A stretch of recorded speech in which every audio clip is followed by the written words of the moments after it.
Well, I think it was a day a lot like today, snowy, right after the new year. 10 years ago that you found and saw your first cougar.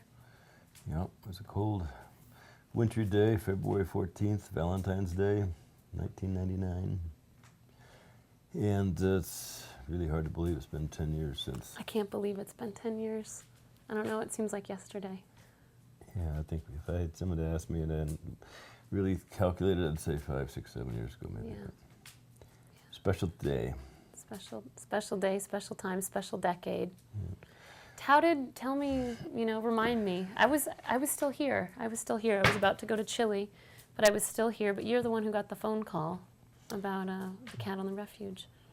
Yep, Casey, painter she and her husband lived on the refuge. He was a ranger out there and naturalist. And Casey worked at the office, as you remember, as a slide librarian. Anyway, he had seen the cat that night before walking along the ridge of Miller Butte. And he followed it down into this cave that was on the very south end. It's about 125 yards from the road. And he said that he had seen one there 3 years before that, and he thought maybe it was the same one because it was in the same cave. So I got up at... So he had seen it the year before? 3 years before. 3 years before. 2 or 3 years before he saw it. But he said you might want to come out early in the morning because you may or may not stay there. So I got up at about 5 in the morning, drove out there with my equipment, just hoped to see one cougar, hopefully. But there was down the valley in the early dawn light, I could see this cat running across the snow and ran up a tree and came down the tree, and it was one of the kittens. It was only about that big. I didn't realize it was a kitten at the time until a little bit later. It walked up the hill, and I saw the mother and 2 other kittens. So there were the 3 kittens, about 4 months old, and the mother's at the edge of the hole in the mountain there. Well, I got a few pictures that first day in the dark, and then they disappeared into the cave. And spent the whole day hoping they would come back out, but all we could see in the back of the cave were their little tiny ears, and then the mother's face way in the back in the darkness.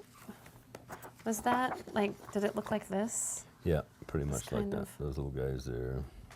Their little ears. Look, you can see like the little pink Yeah. inside their ears. It's amazing because you were how far away when you took this? 125 yards approximately. Oh my gosh. The rest of the area was closed because it was a refuge, and so they had signs up so you couldn't go back there because most of the elk. Did you ever think you'd see one? No, I never. Most people always ask me why, It's crazy. why I don't have pictures of cougars, and I'd have to tell them that most of cougar pictures are captive game farm animals, as you know, Yeah. and they're trained and they're put out into little places that look like their natural habitat, but I wasn't willing to do that. I didn't want a picture of a tame cat. I wanted to just see a wild one, but fortunately these 4 animals came into my life, and they spent 42 days there, and I spent 42 days there, and took about 500 rolls of film. And I was going to say, did you spend more than 42 days? You probably spent 43 or 44 because you kept going back after they left. Well, I did. I kept going back after they left, hoping that they would. That's the last time I saw them. They left in mid-March. It was about the 12th or 14th or 15th.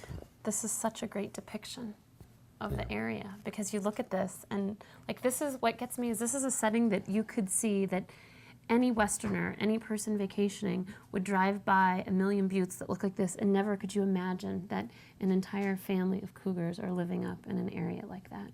Yeah. I mean, this is what gets me about this picture. It is, it's such the place, and at the same time, it's just seemingly nondescript. You'd never imagine that something like that is going on. And when they walked around the rocks, the few times that they did, when we saw them during the daylight hours, they were so camouflaged against the grasses and the rock outcropping that, the only thing you could notice was the movement. You see the little bit of movement, but we looked at them. We looked at that hillside with binoculars and scopes, and sometimes you just like pass them by and you see all of a sudden their eyes are staring at you. You know? Jeez. Yeah, but that's a classic habitat for mountain lions. What I love about this picture is look how majestic she is. Yeah. And she is just so attuned to everything. She watched every little movement. She was watching probably an elk on the far hillside there, or maybe it was, you know, a coyote or a wolf. We saw wolves. Saw wolves, coyotes, golden eagle, and cougar all in That's right. the same frame, Yeah. basically. It was the first year that the complete array of animals were there, as they would have been 100 years ago.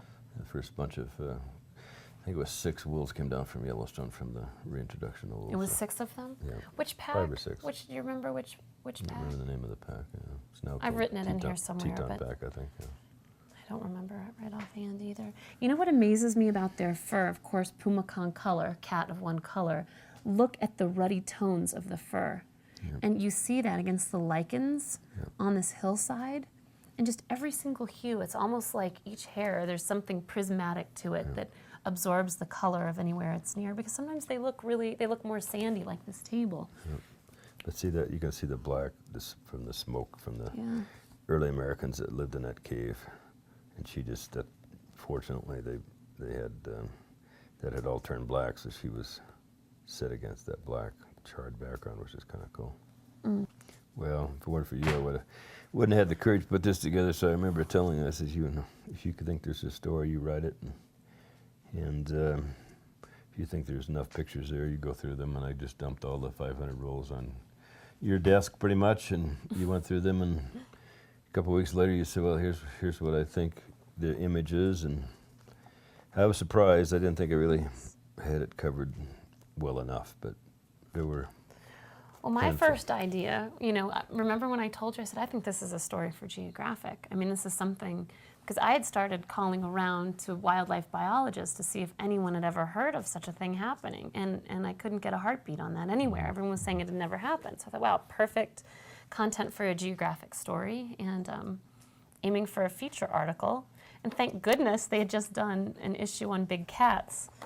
And they said, well, maybe next year, we'll wait a couple of months, but I don't know.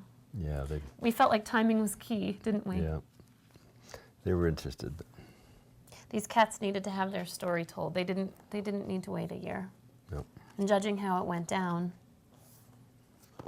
they didn't have a year to wait, did they?